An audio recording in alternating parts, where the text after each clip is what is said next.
Good morning student. जैसे कि आपको पता है कि हमारा जो सेकंड लेसन है हिस्ट्री का वो चला हुआ था। इस लेसन में दो इम्पोर्टेंट बैटल हैं, उनके बारे में आज हम रीड करेंगे, उनके बारे में पढ़ेंगे। सबसे पहला जो बैटल था वो बैटल ऑफ प्लासी है इन 1757 में, और दूसरी जो बैटल है वो बैटल ऑफ बक्सर इन 1764 में। ये दोनों ही जो युद्ध थे ये ऐतिहासिक तौर पर बड़े इम्पोर्टेंट थे। तो सबसे पहले हम पढ़ेंगे बैटल ऑफ प्लासी के बारे में, प्लासी के युद्ध के बारे में। ये युद्ध लड़ा गया 1757 में। सबसे पहले तो है कि the battle of Plassey was fought between the East India Company and nawab of Bengal. जो प्लासी का युद्ध था वो ईस्ट इंडिया कंपनी और जो बंगाल का नवाब था सिराजुद्दौला उसके बीच में लड़ा गया इन 1757 में। उसके बाद है कि जो बैटल ऑफ प्लासी था, प्लासी का जो युद्ध था ये बहुत ज़्यादा इम्पोर्टेंस महत्व रखता है हिस्टोरिकल रूप से, ऐतिहासिक रूप से। तो इसके कारण क्या थे? सबसे पहला जो इसका कारण था फोर्टिफिकेशन ऑफ कलकत्ता की किलेबंदी। जो ब्रिटिश थे they wanted to strengthen their position in India, वो अपनी स्थिति को मजबूत करना चाहते थे बंगाल के अंदर।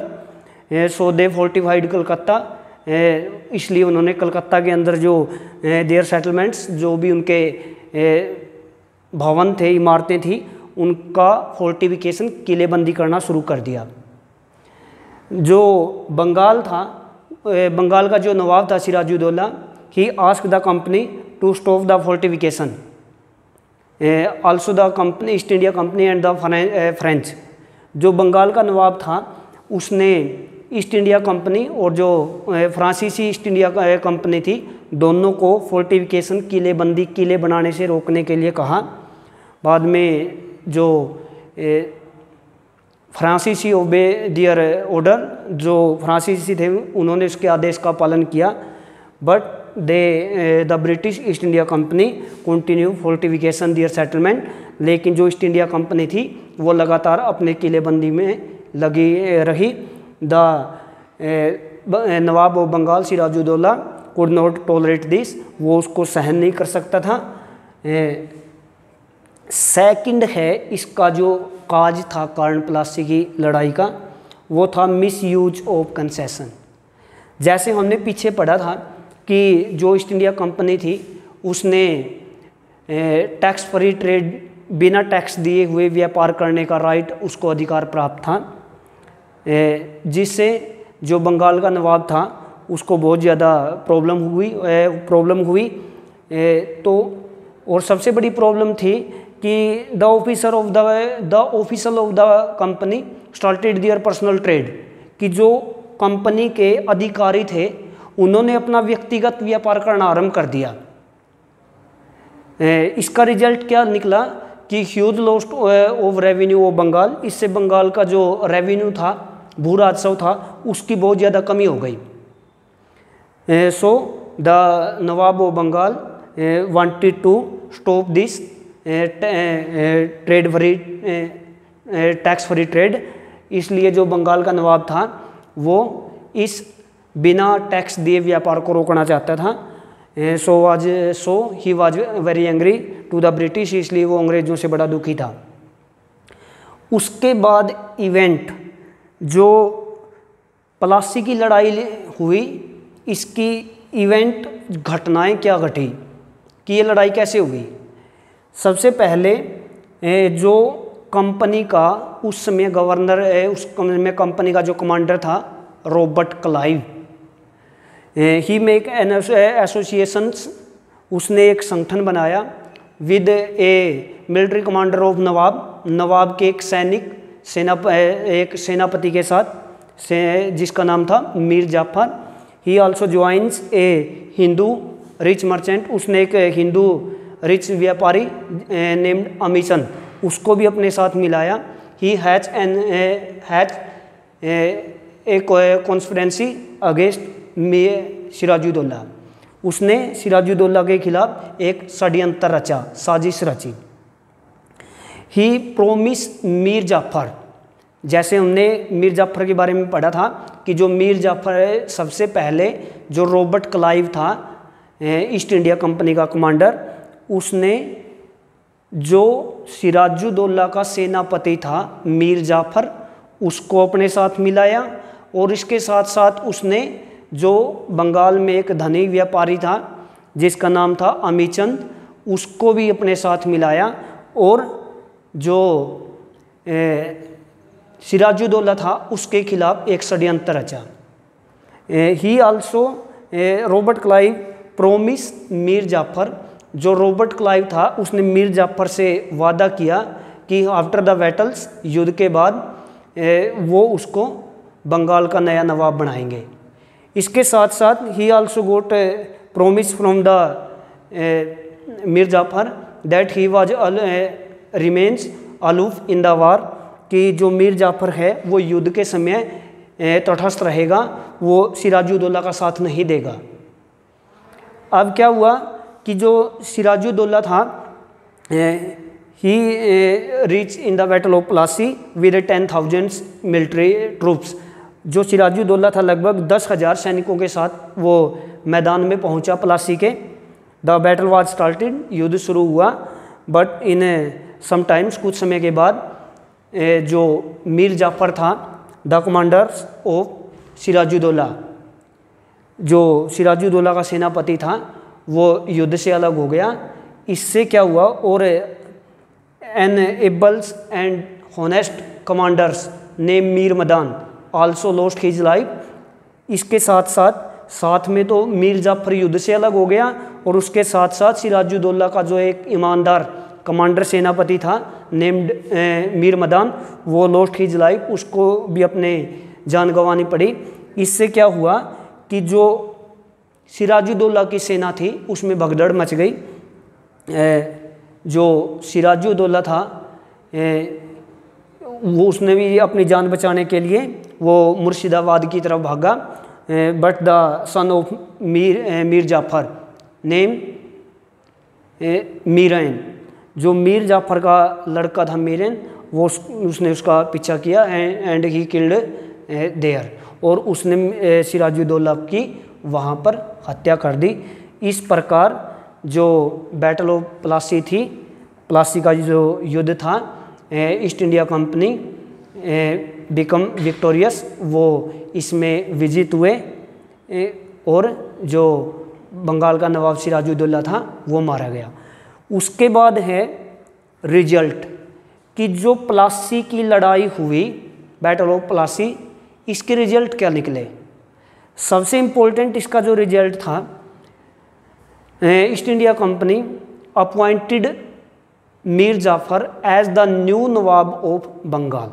सबसे पहले क्योंकि मीर जाफ़र ने प्लासी की लड़ाई में सिराजुद्दौला के खिलाफ कंपनी का साथ दिया था, तो ईस्ट इंडिया कंपनी ने मीर जाफ़र को अपॉइंट नियुक्त कर दिया as a new nawab of Bengal, Bengal के एक नए नवाब के रूप में।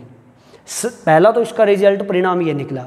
सेकंड था कि जो ईस्ट इंडिया कंपनी थी, the officer of the East India Company got huge amount of some bribe. जो ईस्ट इंडिया कंपनी के अधिकारी थे उनको बड़ी मात्रा में धन और रिश्वत दी गई फ्रॉम नवाब के द्वारा। Mainly the two officer Robert Clive and Watson got huge amount of sum. मुख्य तौर पर जो कंपनी के दो बड़े अधिकारी थे वाटसन और रॉबर्ट क्लाइव, उनको बड़ी मात्रा में धन प्राप्त हुआ। इसके साथ साथ जो बंगाल का नवाब था उसने कंपनी को अनेक प्रकार की जो कंसेशन छूट थी, चाहे वो ड्यूटी फ्री ट्रेड था, बिना टैक्स दिए व्यापार था, he also allowed company to fortification. उसने कंपनी को किलेबंदी का काम भी दोबारा से शुरू करने की अनुमति दी, और जो मिंट कॉइन्स जो कंपनी के द्वारा सिक्के ढाले जाते थे वो भी उसने दोबारा से उनको अनुमति दी। इस प्रकार से जो कंपनी थी उसको काफ़ी फ़ायदा पहुंचा प्लासी के युद्ध के बाद। अब है इम्पोर्टेंस कि जो प्लासी का युद्ध है उसका महत्व क्या है। The battle of Plassey, Plassey का जो युद्ध है, great importance in the history of India और बंगाल, बंगाल के इतिहास में या भारत के इतिहास में प्लासी के युद्ध का बहुत ज़्यादा महत्व है। सबसे पहले तो East India Company got his first victory in India, company को सबसे पहली सफलता मिली भारत के अंदर। और जो बंगाल के नवाब थे वो कमज़ोर हुए।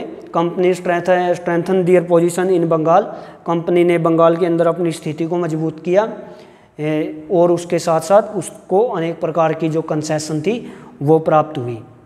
तो ये था बैटल ऑफ प्लासी।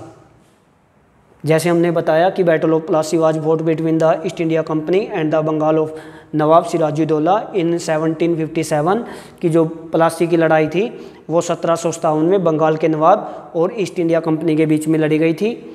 और उसके बाद काज थे इसके fortification of Calcutta, the British started the fortification of Calcutta, उन्होंने कलकत्ता का किलेबंदी करनी शुरू कर दी। नवाब गोट एंग्रीड विद दिस वर्क, जो बंगाल का नवाब था वो इस कार्य से वो बहुत ज़्यादा क्रोधित हुआ। He asked them to stop this work, उसने इसको ये काम रोकने के लिए कहा, परंतु जो ईस्ट इंडिया कंपनी थी उसने इस काम को नहीं रोका। हालांकि जो फ्रांसीसी थे दे ओबे दिस ऑर्डर, उन्होंने इस आदेश का पालन किया। सेकंड जो इसका कारण था, हमने देखा कि मिसयूज ऑफ कंसेशन, कि ईस्ट इंडिया कंपनी को ड्यूटी फ्री ट्रेड, जो बिना टैक्स दिए व्यापार करने की छूट मिली हुई थी, इससे जो नवाब था उसको रेवेन्यू का बहुत ज़्यादा लॉस्ट हो रहा था, बहुत ज़्यादा उसको आर्थिक नुकसान हो रहा था, इसलिए वो उनको दी गई कंसेशन को वापस लेना चाहता था।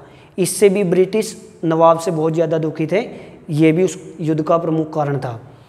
उसके बाद इवेंट हमने देखा कि जो रॉबर्ट क्लाइव था उस समय कंपनी का गवर्नर, सैनिक कमांडर भी था, वो सेनापति था। He has an conspiracy against Sirajuddaula, उसने सिराजुद्दौला के खिलाफ एक षड्यंत्र रचा। He joins with Mir Jafar and military commander of Mir Sirajuddaula, उसने सिराजुद्दौला का जो एक सेनापति था मीर जाफर, उसको अपने साथ मिलाया।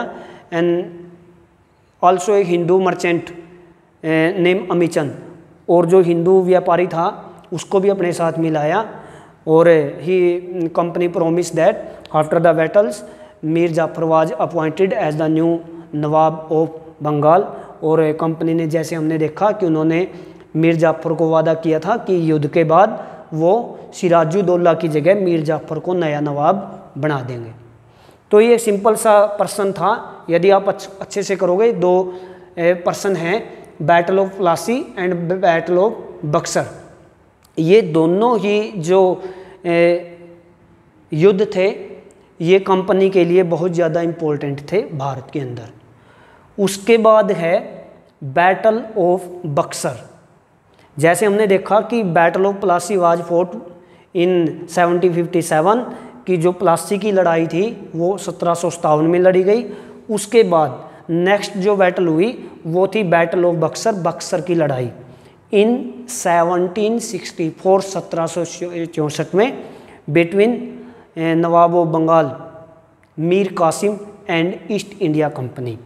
तो जो बक्सर की जो युद्ध लड़ाई थी वो ईस्ट इंडिया कंपनी और उस समय बंगाल का जो नवाब था मीर कासिम, उसके बीच लड़ी गई इन 1764 1764 में।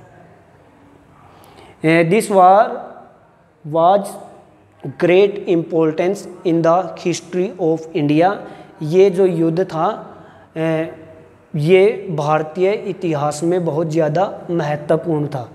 सबसे पहले है काज कि जो बैटल ऑफ बक्सर था, बक्सर का जो युद्ध था इसके कारण क्या थे। सबसे पहले था administrative reform of Mir Qasim, Mir Qasim के प्रशासनिक सुधार। जो मीर कासिम था, Mir Qasim was an able administrator और रूलर।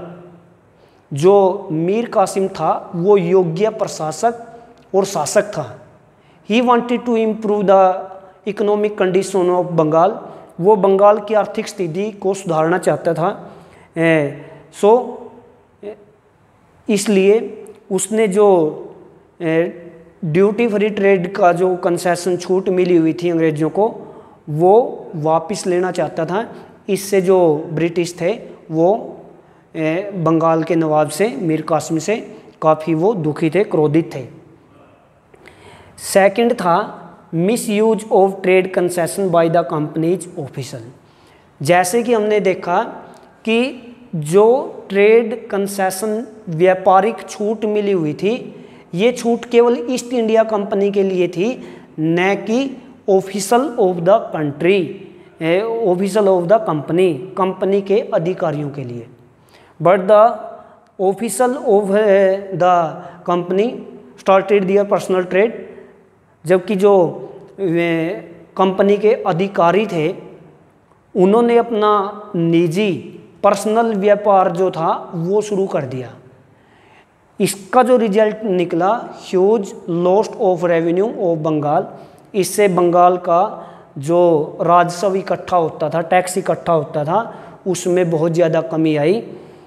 तो बंगाल का जो नवाब था, ही चेक द करप्शन। वो जो भ्रष्टाचार था उसको भी हटाना चाहता था। जो ब्रिटिश थे वो इसको टॉलरेट सहन नहीं कर सकते थे। तो सेकंड था miss use of trade concession by the companies officer. उसके बाद है थर्ड जो काज था बैटल ऑफ बक्सर की लड़ाई का, permission of tax free trade to the Indian trader. सबसे पहले जो बंगाल का नवाब था Mir Qasim, he tried to stop British from personal trade. सबसे पहले उसने अंग्रेज़ों को जो निजी व्यापार था उससे रोकने की कोशिश की, लेकिन अंत में वो असफल हुआ इस निजी पर्सनल ट्रेड व्यापार को रोकने में। तो अंत में उसने क्या किया, जो इंडियन ट्रेडर थे, जो भारतीय व्यापारी थे, उनको भी परमिशन, आज्ञा दे दी duty trade to Indian traders, बिना टैक्स दिए। तो भारतीय जो ट्रेडर थे अब उनको भी टैक्स देने की ज़रूरत नहीं थी। इससे क्या हुआ, the company lost huge amount of revenue. Company को बहुत ज़्यादा ह्यूज अमाउंट ऑफ सम, इससे कंपनी को बहुत ज़्यादा नुकसान हुआ। They felt insulted. उनको लगा कि जो बंगाल का नवाब है उसने उनका अपमान किया है। ये तीसरा कारण था बैटल ऑफ बक्सर की लड़ाई का। अब है इवेंट, घटना क्या हुई। सबसे पहले Mir Qasim was defeated by the East India Company. शुरू में ही ईस्ट इंडिया कंपनी ने मीर कासिम को हरा दिया। मीर कासिम रीच अवध। जो मीर कासिम था वो अवध पहुंचा। एट दैट टाइम, उस समय मुग़ल एम्पायर, जो मुग़ल शासक था शाह आलम, वो भी अवध में ही था। तो दे ज्वाइन, तो the nawab of Awadh Shujauddaula and Mir Qasim and Mughal empire Shah Alam, they join, वो आपस में मिले। कॉम्बाइन आर्मी ऑफ थ्री, तीनों की जो संयुक्त सेना थी, उन्होंने at the battle field of Buxar के मैदान में उन्होंने कंपनी से युद्ध किया। अंत में क्या होता है कि जो नवाब होता है Mir Qasim, he escape from the battle field, वो युद्ध के मैदान से भाग जाता है। और जो अवध का नवाब होता है, the nawab of Awadh Shujauddaula and the Mughal empire Shah Alam surrender to the company. उन्होंने कंपनी के सामने आत्मसमर्पण कर दिया, हार मान ली। इससे क्या हुआ कि बाद में जो ईस्ट इंडिया कंपनी थी वो बहुत ज़्यादा स्ट्रेंथन, उसकी पोजीशन हो गई, मजबूत हो गई, और उन्होंने भारत में एक प्रमुख युद्ध जीता। अब बक्सर के युद्ध के रिजल्ट क्या निकले? सबसे पहले तो the nawab of Awadh become a puppet in the hand of the East India company. जो बंगाल का नवाब था, अवध का जो नवाब था, वो ईस्ट इंडिया कंपनी के हाथों की कठपुतली बन गया। वो उसके हाथों पर उंगलियों पे नाचने वाला हो गया। उसके बाद जो मुग़ल एम्पायर था शाह आलम, वो भी केवल नोमिनियल्स रूलर रह गया, केवल नाम मात्र का शासक रह गया। जो रियल पावर थी वो in the hand of the British, वो अंग्रेज़ों के हाथ में चली गई। तो जो शाह आलम था मुग़ल एम्पायर दिल्ली में उस समय, उसकी शक्ति भी समाप्त हो गई। इसके साथ साथ company goat the right of Deewani, company को राइट जो दीवानी का अधिकार था वो प्राप्त हुआ इन 1765 1765 में from the Mughal empire Shah Alam से। हम जो इसके बारे में पढ़ चुके हैं दीवानी के बारे में कि अब ईस्ट इंडिया कंपनी को राइट अधिकार प्राप्त हो गया जो collect land revenue from the 3 important जो 3 महत्वपूर्ण क्षेत्र थे, बंगाल, बिहार एंड उड़ीसा। इससे क्या हुआ, कंपनी की जो पोजीशन थी वो स्ट्रेंथन मजबूत हुई। दे मेंटेन्स द ट्रूप्स, वो अपने सैनिकों का प्रबंधन कर सकते थे। और इसके साथ साथ they earn huge amount of sum, उन्होंने बहुत ज़्यादा पैसा कमाया और उन्होंने बाद में फ्रांसीसियों को हराने में इसमें सहायता मिली। तो ये जो दोनों लड़ाइयाँ थी, चाहे वो बैटल ऑफ प्लासी चाहे वो बैटल ऑफ बक्सर, इन दोनों लड़ाइयों का उपनिवेशिक जो भारतीय इतिहास है उसमें महत्वपूर्ण योगदान था अंग्रेज़ों के प्रशासन को एस्टेबलाइज स्थापित करने में। तो ये 2 प्रश्न आपने करने हैं। और यदि आपको कोई दिक्कत आए, कोई वर्ड मीनिंग हो सकता है रिमेन अलूफ इन वार, एक वर्ड हो सकता है, इसका मतलब है कि युद्ध के समय एक साइड में हट जाना। जो मीर जाफर था वो दूर हट गया, वो उसने सिराजुद्दौला का साथ नहीं दिया। ऐसे ही हैज कॉन्फ्रेंसी का मतलब होता है षड्यंत्र रचना, साजिश रचना। यदि आपको कोई वर्ड मीनिंग समझ में ना आए, आप इनको पढ़ना शुरू कर दो। 8th क्लास के बच्चे जो भी हैं, आपके लिए इम्पोर्टेंट है। 2 प्रश्न है, ये दोनों बड़े इम्पोर्टेंट है। सिंपल से प्रश्न है, कोई समझ में ना आए तो आप फ़ोन करके पूछ सकते हो।